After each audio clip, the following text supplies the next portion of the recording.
talk about how you build your search matters, unveiling the biases. Oh, and we are going to record the session, so the recording is going to be started now. And then it will be available to you online and an email follow-up.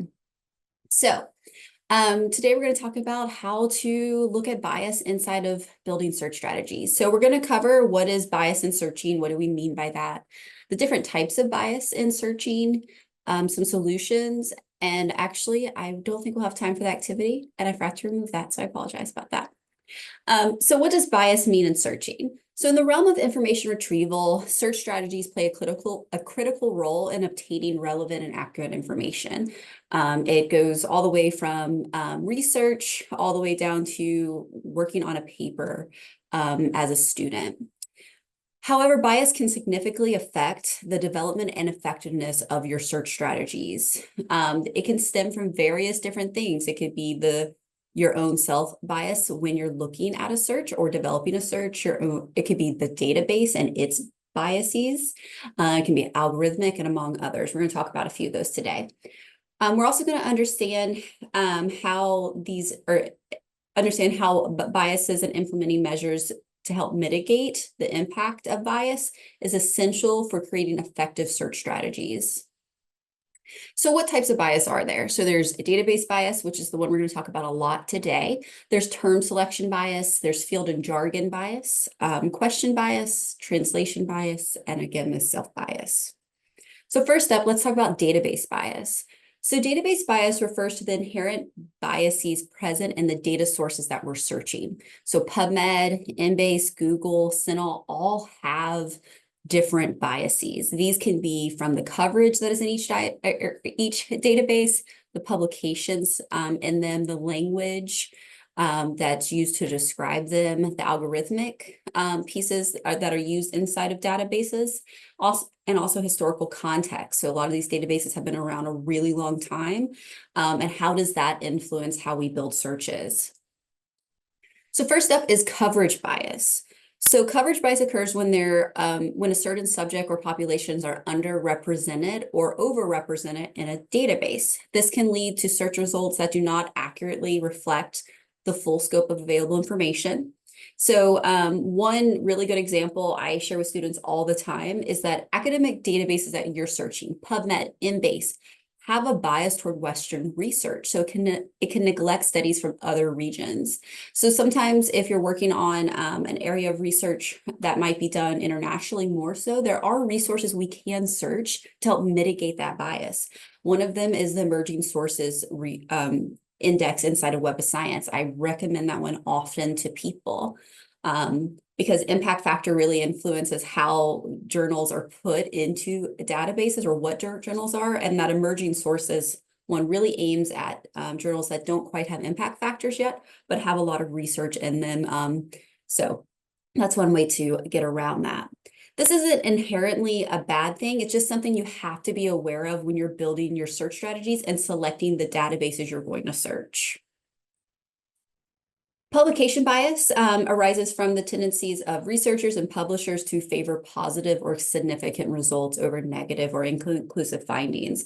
So I often teach students when I'm in a session with them, like that, to know that there are several different types of publication bias, and to know that published research has an inherent bias toward positive results, right?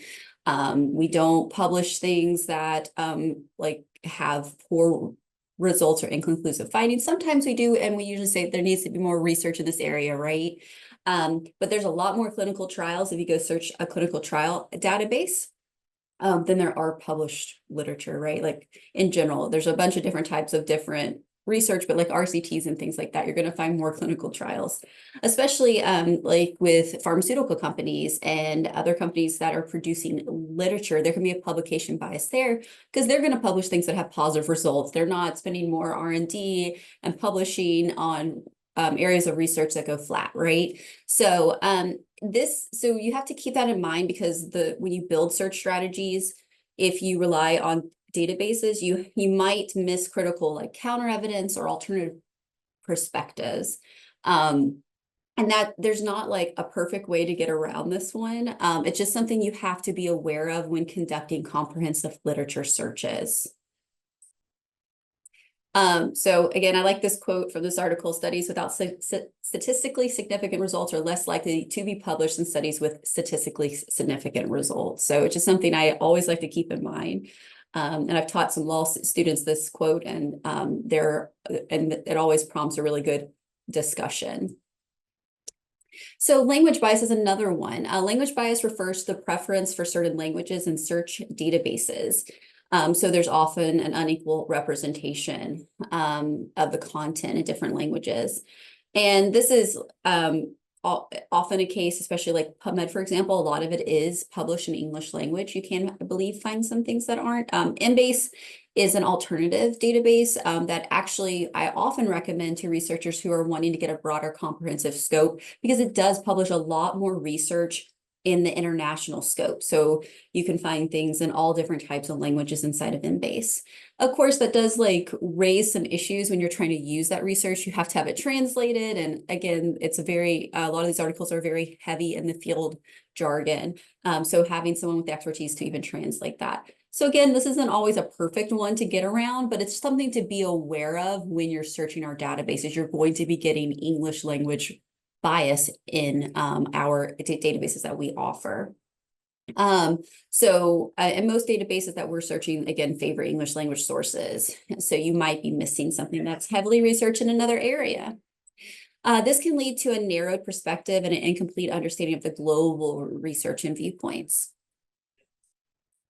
So algorithmic bias is another one. So this is the bias of the algorithms used inside of the databases. And I spent a lot of time teaching people how to get around these biases, because PubMed is a really big one for this, right? Automatic term mapping is a process that happens in PubMed.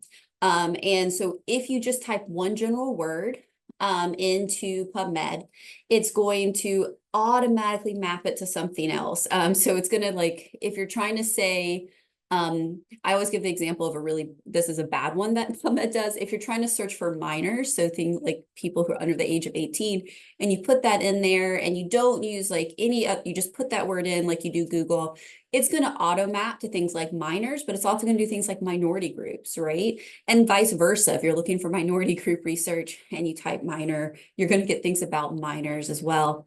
So just be aware that the algorithms can influence what results you're getting. So you can see where that type of search is going to really explode the number of results you're getting. And I would say like automatic term mapping really does meet the everyday user's needs, right? It's a really good tool. I like it, but if you're trying to build a comprehensive search strategy, it doesn't do well for you. You're going to get a lot more results or a lot less results, either broader or narrower, based off that automatic term mapping. So it's really just important to understand how the databases is interpreting your search and how you can instigate certain measures to get around those and avoid those potential issues in your area of research. And you can turn this feature off, which we'll get to some of those solutions in a minute. Another one I want to talk about is historical context of the databases. So this is a big one from PubMed too. PubMed's been around since the 60s, right? PubMed was around in 1996, but the database that is the back end to it, Medline, has been around since the 60s. So historical context bias occurs when databases reflect the historical context in which they were created, potentially favoring perspectives that were prevalent at times while neglecting newer or marginalized viewpoints.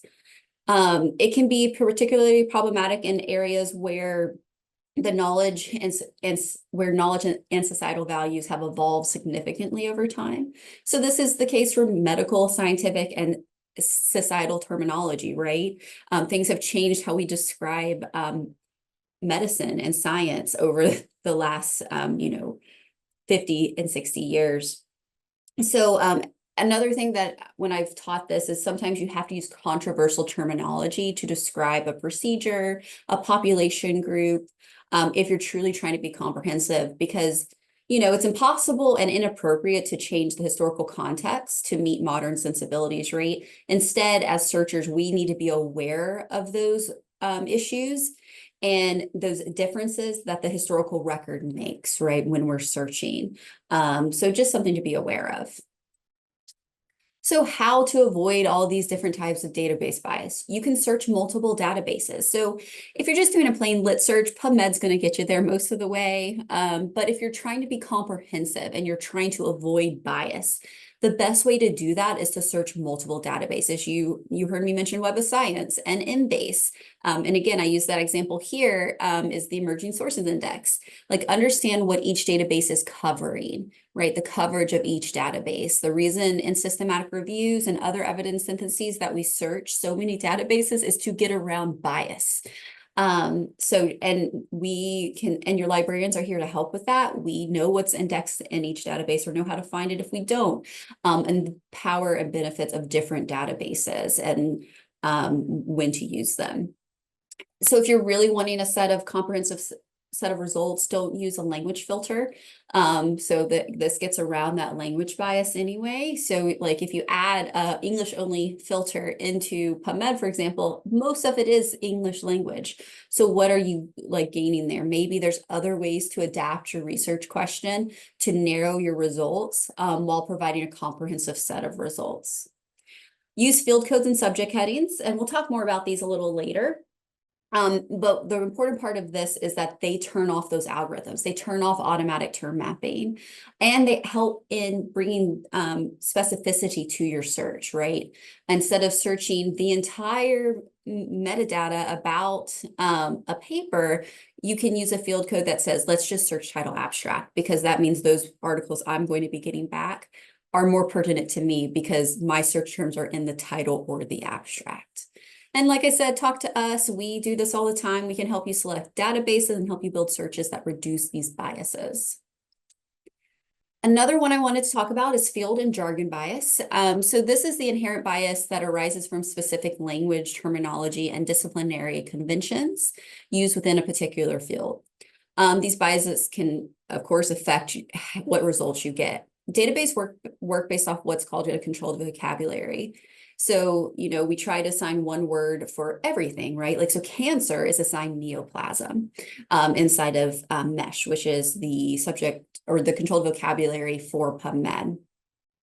And that's the power of it, is you can search neoplasm and every article about cancer should be indexed with that. So you should be able to get every single article, right?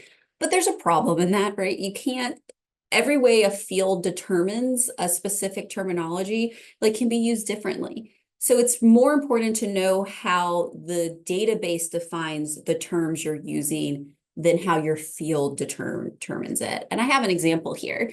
So I worked on a project a while ago that was about artificial respiration. And I discussed with the researchers a lot about artificial respiration, the mesh term and all those different terms, and then also mechanical ventilation. Like they were talking about some they were wondering why we needed to include these different terms. And the difference is because one actually describes the act while one describes the tool and the way things are indexed. So you can see here, I can see that mechanical respiration is in the database 111 times. So this is just a really good example of showing like there's so many ways to define something. And when discussing it with a researcher, or if you're building your own searches, what terms do I need to use and why do I need to use these? Because they like if I don't know all this about databases, I'm going to maybe type intubation or ventilation, right? And what is that going to do? This looks more complicated, but it's going to get you narrower set of results. And like I can show you here, let's see if it opens for me. I think you all can see this. So here's the respiration artificial. It's any method of artificial breathing that employs mechanical or non-mechanical means to force air into the lungs, right? You can see here's all the entry terms. And this is what's really powerful about good controlled vocabularies is you can go into MESH, for example, this is the MESH database, and read exactly what the database is meaning by that. And then if I go back here and I hit the mechanical ventilation really quick, if it will let me get my thing. Oh.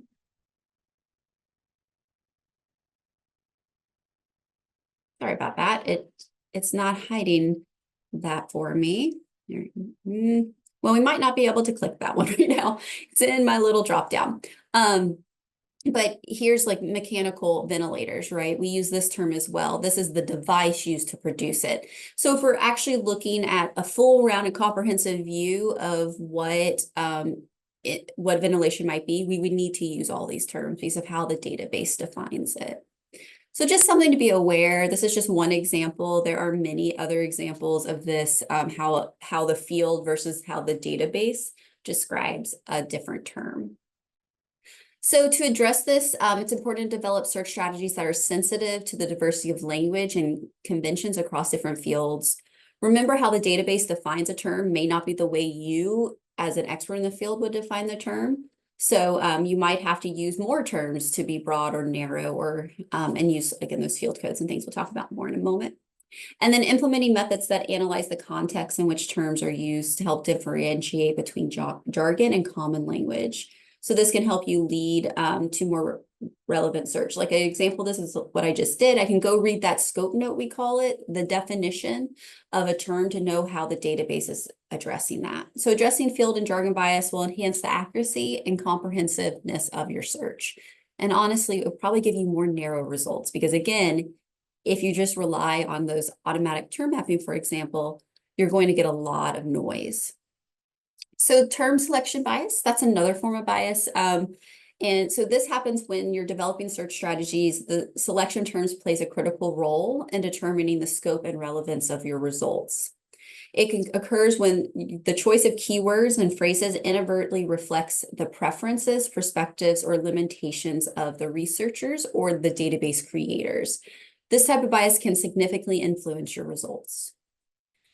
So there's several factors of this. Keywords are subjective, right? You may unconsciously choose terms that align with your field of study or your personal experience or a theoretical framework, and excluding other relevant terms that could broaden the scope of your research.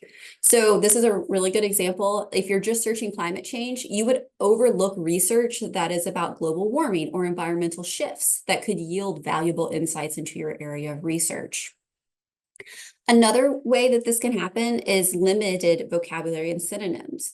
So if you rely on just like one or two keywords without considering multiple synonyms like we just did above, then you could restrict the number of results you're getting.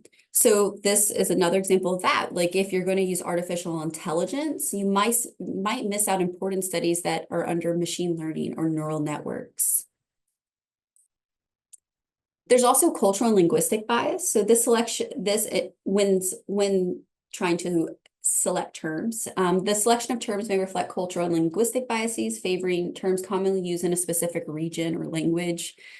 This can lead to an underrepresentation of research conducted in non-dominant languages. So it's just something to be aware of, and like working with a team, meeting with a librarian, reading scope notes and inside of controlled vocabularies like MESH are all ways to help with that. And then there's, so again, I keep going back to these controlled vocabularies. The controlled vocabularies and indexing systems that databases use can introduce bias as well. So if the source or indexing systems favor a certain term over others, it can skew results and affecting the comprehensiveness or balance. So like my solution often is a controlled vocabulary, but sometimes I'm reading through them and they can be confusing.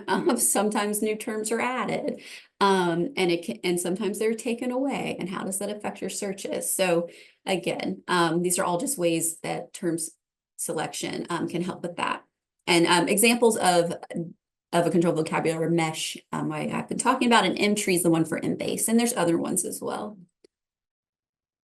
So solutions for this: provide an expanded keyword list, develop a comprehensive list that includes synonyms, terms, alternative phrases. This can help capture a wide range of relevant information. You can collaborate across disciplines. So you can talk to people in different fields, but you can also talk to your librarian. We are here to help you come up with terms that you might not have thought of. And we have tools that we use every day that help us find more terms. Utilize these ontologies or controlled vocabularies. So like use things like MESH and MTree to explore related terms and concepts. You saw when I showed you that the artificial respiration link, you saw that there was see alsos there. You saw there was definition. There was other terms and synonyms there. That's a really great resource for finding additional terms that the database knows. If you go to those and you read other terms, you know the database understands those terms. Embase does something similar. You can actually click a button and copy every single term it has, and it will OR them all together for you. Really cool tool there. And then continuous review and adapt your searches. So this is something I do frequently. Sometimes I add words, I see what's happening, and you know, and I'll go back and remove a word because it added too much noise, right? It's a constant review and adapting of your search strategies to help alleviate this type of bias. Because you can also use terms that exploded, and that's a type of bias too. It's adding a bunch of noise, right? So by recognizing and mitigating term selection bias, we can enhance the accuracy of our search strategies, leading to more comprehensive results. So there are some other ways to do this. So I just like to point out there are validated filters. This is one way to help with the reducing term selection bias. So this is ISSG. You can actually click on these. The slides are also in the chat. I forgot to mention that earlier. And they'll be in the follow-up email, and everything in the slides are clickable. So you can come back and click these links, copy and paste them, whatever you need. So ISSG and LSSR are two places that librarians manage. And so we, not like me personally, but the field builds these validated filters. So there's ones for animal research that have been developed. So all the ways to describe a rat or a mouse are available on AWIC's website for that. But there's also these two that are more general. So these are really good for population. So like there's some pediatric ones here, because you can't just search pediatric, because the way pediatrics are defined are in different age groups, right? So you can go here and find a search strategy you can copy and paste that will be comprehensive to define pediatrics. These are also really great for study types. A lot of librarians have sat down and created validated filters for RCTs or observational studies. You can go to this one place, copy and paste. They do ask for citation if you use their validated filters if you're working on that. So it is something nice to give credit to the librarians who have spent a lot of time developing these validated search tools. So they're tested search filters that have been tested against a gold standard set of literature to actually look at precision and sensitivity. So these are just two tools I like to point out. They're really great. We, as librarians, use them all the time. You don't have to be expert in this. You can come to us. Again, we can help you find the right one. But I just wanted to share these. These do help you get around term selection bias.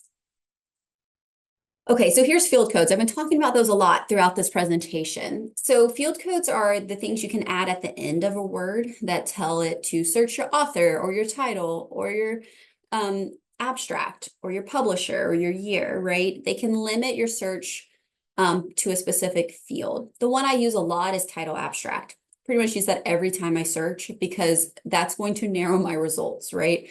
It means if I'm searching for artificial intelligence, I want that to be in the title or the abstract by using TIAB. In PubMed, it's TIAB. In Embase, it's a little different. You don't have to memorize all these. We have tools available to you on our database searching skills page that can help you with this. And then also you can meet with a librarian and we can walk you through some of these different field codes that you may want to use. But again, title abstract is probably going to get you most of the way. Okay, let's move on to translation. Oh, one other thing about field codes. One reason to use them is they turn off that algorithmic part of a database. So it turns off automatic term mapping. So by using field codes, it's not going to do that thing where it's if you search minor, you're going to get minor and minority groups. It's going to turn that off. It's not going to automate that for you. So again, that's going to reduce your results. That's another reason to use field codes, is it gets around that algorithmic bias. Okay, so translation bias. So this happens, I often work with people who've taken like a PubMed search and put it into Embase and then it doesn't work, right? Every database speaks a different language, which is known as syntax. And so if you improperly translate, you're either going to get no results and that's when you come to a librarian often, or you're going to get things that are really narrow and not going to be comprehensive.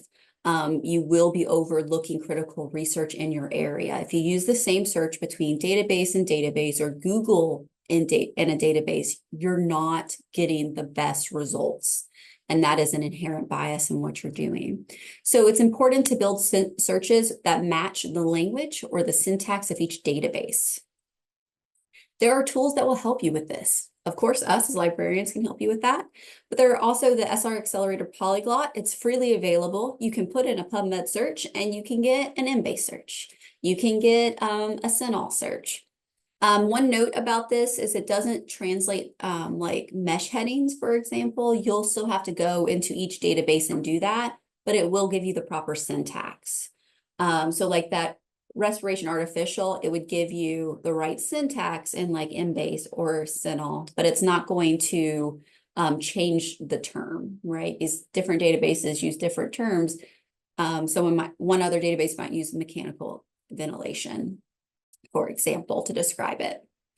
There's also Embase Query Translator. I love this tool, use it all the time. It's available from the Embase search page. You can, I couldn't link directly to that for you, just directly to our Embase here at UK. But you can't, but you can see, you can find it, the query wizard or query translator in your search, and you can pop in a PubMed search and it will automatically give you an Embase search. The one cool thing about Embase is that tool does translate the subject headings for you, which saves so much time. You still want to check them. It's going to give you like little highlights and things to check. Definitely check it before you just use it. But it's a really great tool too. So this will help get around those translation biases. Oh, and ask us. We're here. We're always here to help with that. Another one we run into is question bias. So this occurs when the way your question is formulated influences the scope and direction of your search outcomes. So often when people design research queries, they often have specific outcomes in mind, right? I would say PICO really, like if you use the PICO framework, outcomes is the O, right? So even the way we build questions can lead to this type of question bias. It can inadvertently shape the way our search strategies favor certain results. So it can lead to a narrower focus. So well, I like to talk a little bit about outcomes. Like I would say most people come to me are searching outcomes, and it can be searching an outcome for most, not all, searches can be likened to searching for answers that align with your pre-existing hypothesis, right?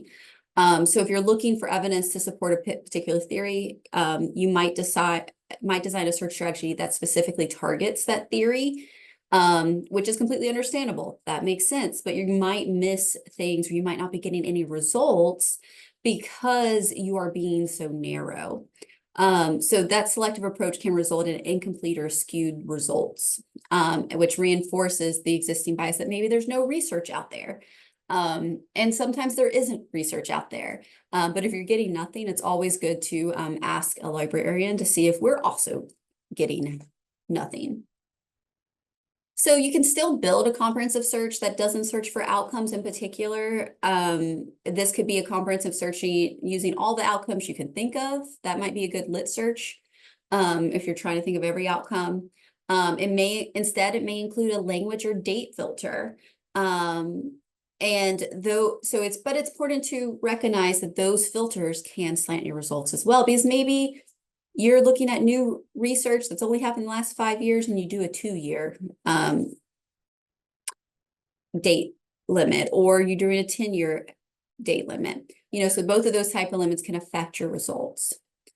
This could be not searching outcomes at all. Often when I sit down with people, we end up first starting with no outcomes. We do not add outcomes to our search just to see where we're at. Because maybe those outcomes are what is narrowing your search, and you'll get more results by not using those. I would say that this general rule does not apply to like a comparative question. So an example of that would be like, do intranasal steroids or oral antihistamines better control allergic rhinitis? the control, like that, you're going to search an outcome there because you're looking at like reduced symptoms, right? That is the goal of the question. So I would say PICO questions don't fall directly into this rule, but I would say a lot of questions do for not searching outcomes. So we're not going to watch this today, but I wanted to provide some resources available to you. So we actually have a video where we talk about how to develop a searchable topic. That video, I think it's like 5 or 10 minutes. If you're looking to learn how to develop a better question, it's a really great way to start. And then also, I love this tool. I show, or this table, I show it to everyone that when we're working on question development. So these are different ways to consider your question. Like maybe writing a question that in one of these forms, like here, PICO is here, population, and all of that's here, but maybe there's a different way to write your question that can help you pull out terms easier. So this is they give examples of different searches. They give the review type that you're looking at. So this one was from a systematic review one, but I still think it helps with all questions because it gives you different formats to help place your question in. Because maybe it's not an outcome you're looking at, maybe it's a context or an environment you're looking at, and breaking down your question into a different format might help you. Okay, so the last section is recognizing your own bias. So in terms of search development, self-bias occurs when developing a search strategy is influenced by your beliefs, your professional experiences, your research background, and many other things. It's really easy to unconsciously select keywords and search parameters that lead to the results that you're already aligning your expectations with. If you can put an overemphasis on your initial search, you found one article that was really great, but maybe there might be other information out there, but that one article can like kind of send you down like the see also or like cited by, and then you're kind of in one echo chamber about that area of research. I love the see alsos and the cited by. It's a really great way to find more research, but it does inherently have a bias, right? And then you can prioritize certain databases you're more familiar with them, right? I would say we've worked with interdisciplinary groups, and I'm not as familiar with an engineering database, for example. And you have to learn those, or maybe you accidentally exclude those, or don't know that they exist. So that's always great to like reach out to other experts in different areas to kind of get around that bias as well.